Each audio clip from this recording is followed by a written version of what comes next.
Hi, everyone. I am delighted to be joined by Ambassador Wendy Sherman, Deputy Secretary of State of the United States, to close our 3 days of EU-US Future Forum to talk about the Biden administration's priorities for its relations with the European Union. Ambassador Sherman, thank you so much for joining us. I should say first, congratulations on your recent confirmation. There's a lot of work to be done, and we'll talk about this today.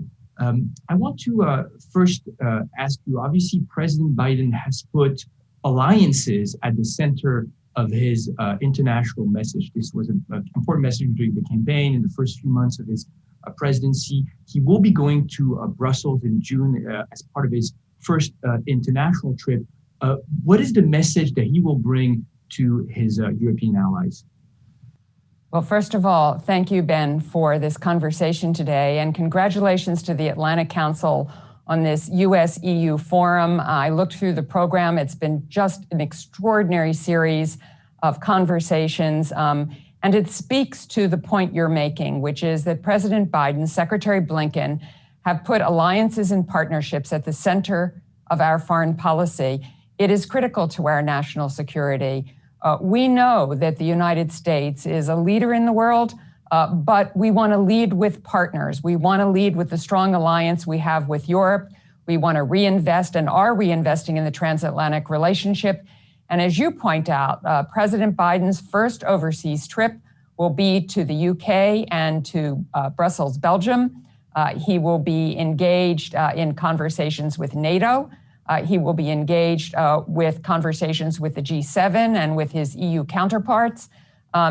He is going to come with a message about how important the strength of this alliance is, how we have so much work to do together and are doing, whether it's on COVID-19, climate, how we're dealing with other great powers in the world, how we are building the digital economy of the future, how we are recovering from COVID-19, how we're dealing with all of the security issues in front of us.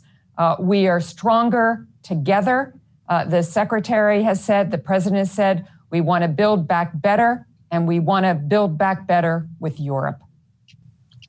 Build back better with Europe. Ambassador Sherman, you laid out already a lot of the topics that we'll talk through in this conversation. I want to ask you maybe more strategically, what is the President's vision for his relation with Europe and the role that Europe can play in the transatlantic relationship? In the last few years, obviously, the question of burden sharing has been central in the conversation. We hear European leaders talking about Europe asserting its strategic autonomy and being a sort of more responsible actor on the global stage. How do you envision the EU's role in the transatlantic relationship? Well, the President and the Secretary of State always welcome thinking, ideas, assertiveness. We are delighted that Europe and each country wants to be a leader on the world stage and join with us. You know, our interests won't always align, though they pretty much do, but our values are absolutely in alignment. And so whether it is dealing with the PRC, the People's Republic of China, whether it's dealing with Russian aggression or trying to find a pathway with each of the countries, whether it is working to deal with human rights or with this incredible pandemic that we are all working so hard on together, we will do it better if we do it together. And I know you're going to hear that refrain from me again and again today, because it really is central. Whether we are together, the strongest world economy, we can decide what will happen to the future of democracy. We can together make sure that we have security, that we look ahead to the climate challenge that we all are facing together. And if we, in fact, think together, act together, even where we may diverge from time to time on any specific detail or issue, the overall top lines are the same. And I think we saw that in Secretary Blinken's just returning from the G7 ministerial meeting, where there was an incredibly strong communique on all of these issues, where there was amazing solidarity to move forward to take on all of these challenges. So yes, we want to share the burden. We can't do it alone. We appreciate we can't do it alone. Where NATO is concerned, we want Europe to meet its Wales pledges country by country. But burden sharing is also about working together to build the capabilities of NATO, to build the future deterrence and defensive capabilities of NATO, to look to the emerging technologies and think about what we need for NATO and to do it together. You mentioned, of course, the question of China, which has really permeated all of our conversation in the last 3 days, from trade to the question of digital privacy, human rights, security, and defense. The EU has called China a systemic rival, but is also going through a heated debate over the negotiation of the investment agreement with China. How do you envision the cooperation with the European Union when it comes to addressing Chinese behavior? Well, I think we saw in the G7 ministerial great alignment on the importance of looking at China in 3 different dimensions. Areas where we must compete as we look to the future and we look to artificial intelligence and quantum computing and the changes in the digital economy, things that none of us can even imagine today. We really need to do it together, and we have to ensure that the West, that the United States and Europe can compete in a very productive way to ensure that we have jobs for our working and middle class. President Biden, Secretary Blinken have said that for America, we have to make sure that the middle class and our working class are at the center of all we do. And I know that's the same for European leaders, because we want to make sure we can have the jobs of the future and have a future that underpins our values. Secondly, we know that there are areas where we need to cooperate with China, whether it is climate or even global health, in some of the security dimensions of nuclear arms.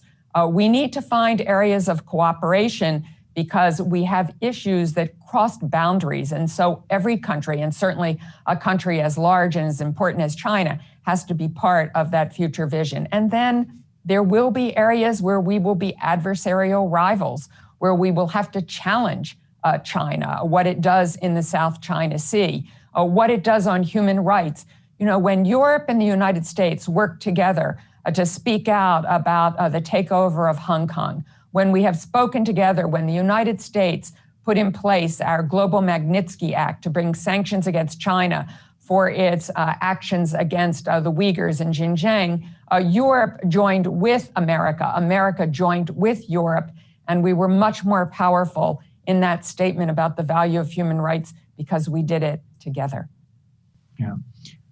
One of the priorities of the European Union, obviously, is defending multilateralism and multilateral cooperation within international organizations.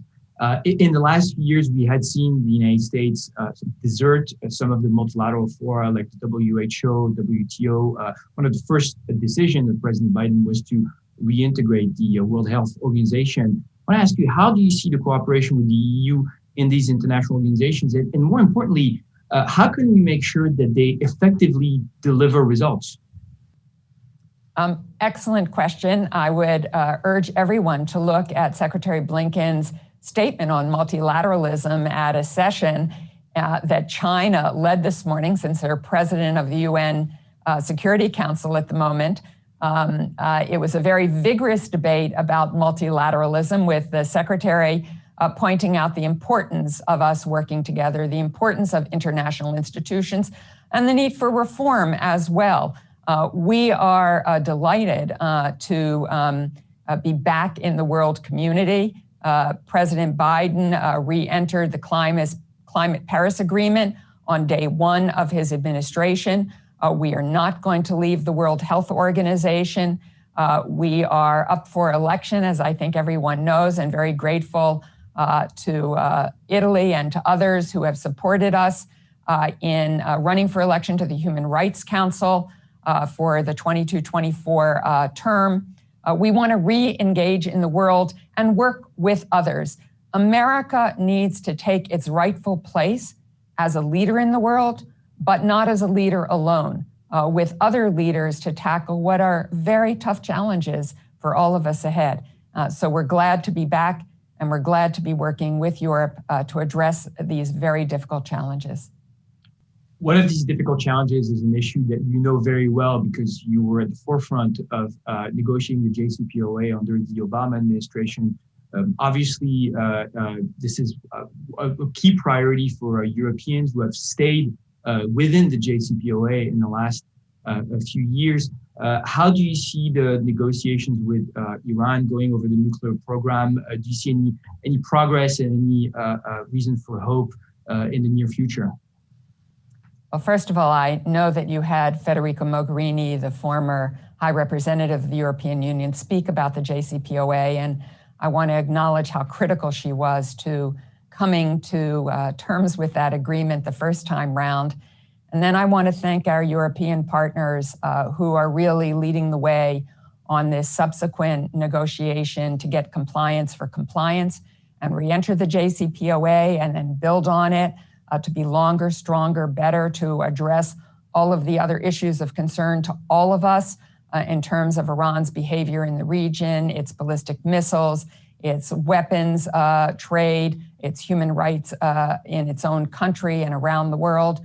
And of course, we have great concerns, as have other countries, including our British colleagues, about British citizens, American citizens who are unjustly detained in Iran and are currently imprisoned. So there is a lot that we have to address here, and Europe has been at the forefront. As you know, the talks are indirect with the United States.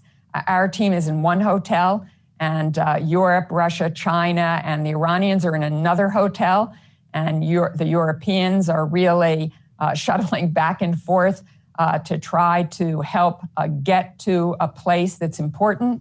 There's been some progress made, but there's still a long way to go on this.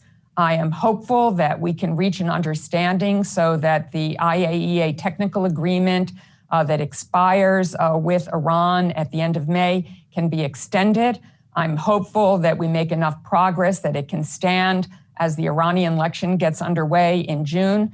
I don't know if we can get to a compliance for compliance agreement and an agreement to continue discussions past that by the deadline of their election. But I thank Europe for their extraordinary work in trying to move forward.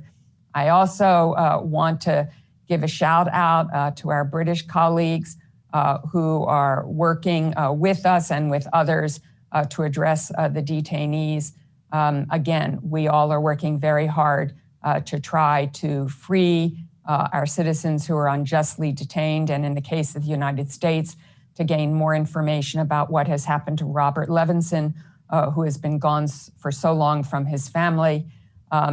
These are all very tough issues, and it is only because we work together that we can make progress. So I'm very grateful to Europe for its help in this regard. Thank you. Let me stay in the Middle East. I want to ask you about Turkey. We've seen rising tensions between the European Union and Turkey over recent years after Turkish intervention in northeast Syria, Turkish behavior, obviously, in the Eastern Mediterranean, challenging Greek and Cypriot sovereignty. President Biden has also had, I think, pretty strong words about rising illiberalism in the Turkish political system.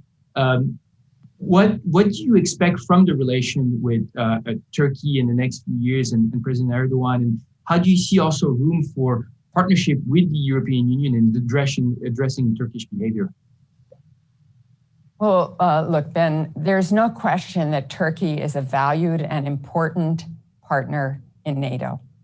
And they have been a partner in many of the issues that we're trying to resolve in the Middle East, including Syria, of course, where it is complicated and difficult, but they have important interests as well. So Turkey is important to NATO and to our forward action.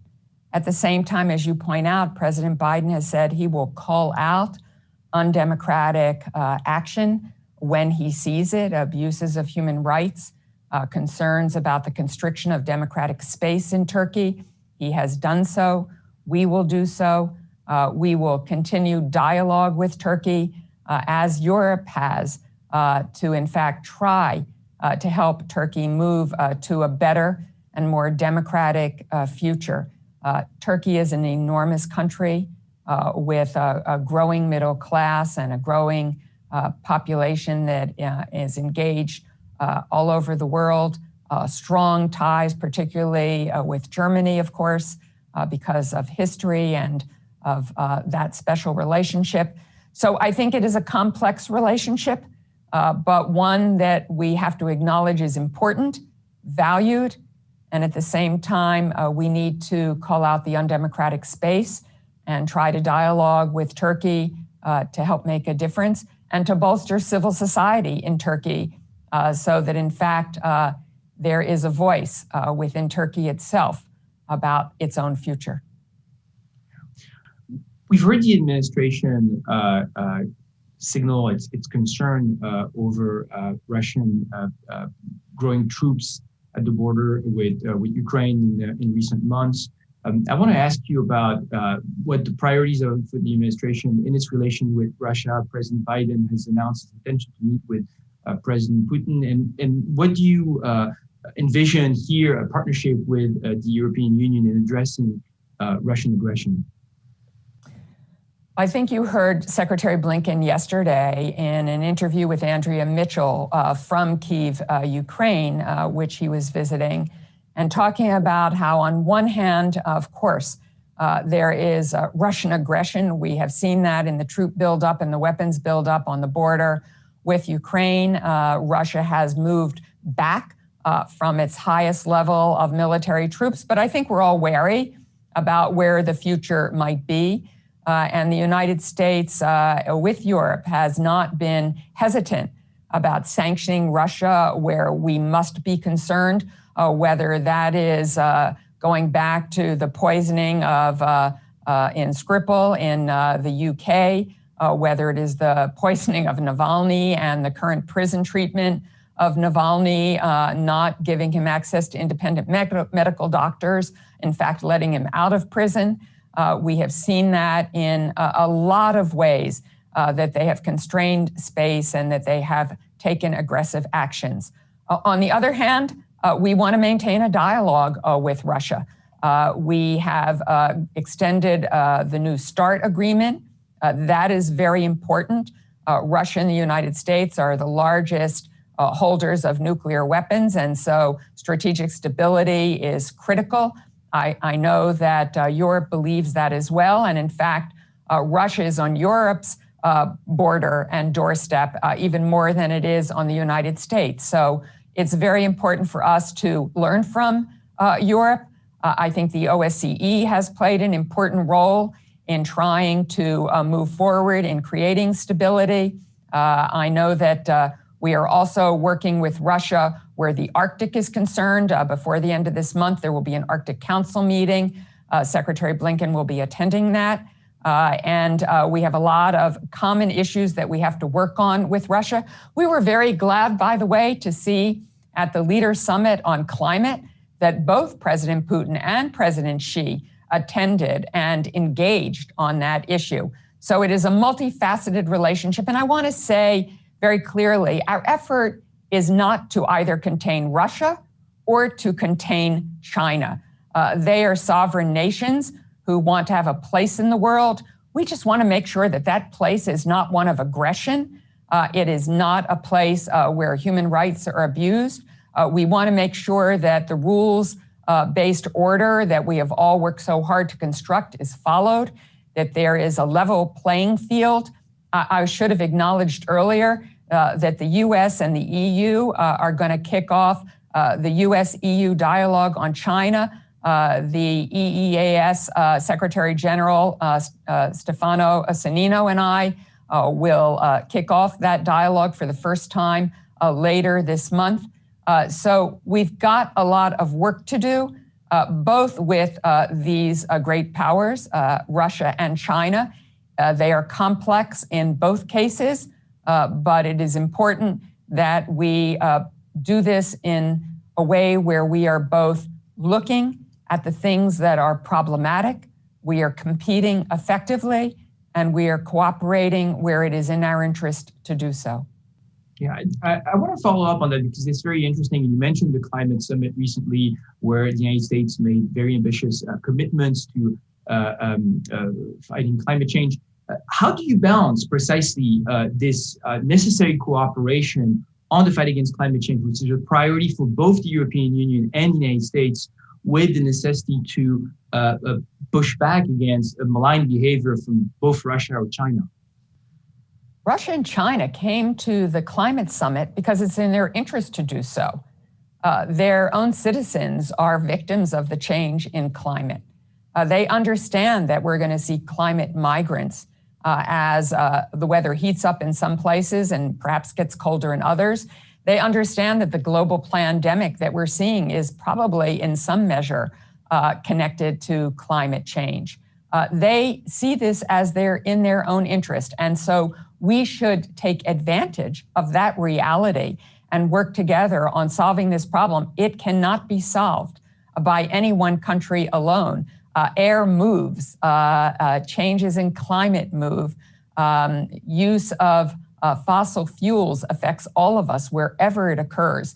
We all want to make sure that those of our citizens whose jobs rely on fossil fuels have a pathway to the future, have a way to get retrained or find good jobs in renewables, that economies are not completely disrupted by the changes that we're all going to have to adapt to going forward. So I think you see Russia and China at these tables because it's in their interest. So they will cooperate because they must, we all must, and that will not keep us from challenging and competing with them where we must as well. You mentioned the US-EU dialogue on China that you will have with your EES counterparts. One of the areas where Europe has led is really on the question of digital issues, from fighting harmful online content to ensuring privacy. I want to ask you, where do you see potential convergence between the United States and the European Union on these digital issues, and how do they matter precisely on having this dialogue on global issues and on China? Really good question, Ben. You know, emerging technologies are just at the core of our imagining the future. We're doing work here at the State Department to really look ahead to the next decade. What capabilities do we need? What do we need to do to be able to compete effectively? How does this affect our diplomacy going forward? Europe is doing the same thing, and although there may be some details on which we have differences, what we have in common is much greater than any differences that we might have. We believe in the importance of transatlantic data flows. We believe that the digital economy the future is here, that we both believe in the importance of privacy. We believe that information is a democratic tool, but we have to fight against disinformation, and we have to make sure that we are able to manage the extraordinary amount of disinformation that certainly here in the United States has affected our election environment as it has in many European countries. So our values, our principles around the digital economy, about emerging technologies, are in common with each other. And so what we will have to work on is the details, about which we have some differences because we are different societies with different needs and different interests, but the commonalities are very great among us. And I believe that we will be able to move forward together. And we will not be able to compete with China unless we work together on these issues. We make sure that Chinese technology does not become part of our systems so that China has access to our data, can use surveillance techniques, can really control the world economy. We are in a competition, and we can win this competition, but it'll take a lot of work with Europe to do so. A lot of work indeed. I want to ask you one last question about COVID recovery. In the last few days, one of the issues that we discussed the most with our guest was President Biden's proposal to lift the patent on vaccines to ensure widespread vaccination against COVID around the world. One of the things that we heard the most from our European counterparts was the question of export control and ensuring export of vaccine doses from the United States and elsewhere around the world. I'd like to ask you, what is the plan? What are the plans of the administration when it comes to ensuring worldwide access to the vaccine? So I think you heard President Biden say that he is committed to sharing our AstraZeneca doses with the world. We have one tranche of doses that will, we hope, soon be ready once our FDA, our Food and Drug Administration, says they are safe, because we certainly don't want to export anything that is unsafe. And as some people know, we had a problem with one of our plants. So we want to make sure that these doses are safe. They will be available. He believes that over the coming months, there will be as many as 60 million doses of AstraZeneca available, and we will distribute those throughout the world. I quite agree with our European colleagues that getting vaccines out into the world is quite critical. We all need to encourage all of the pharmaceutical manufacturers to increase their production as much as possible, to provide vaccines at cost, if not through nonprofits, particularly in the developing world. The president made this decision to ask our USTR, our trade representative, to go to the WTO to see if, in fact, a temporary lift of patents might help production increase. As you know, this decision will take some time at the WTO, and then ramping up will take some time.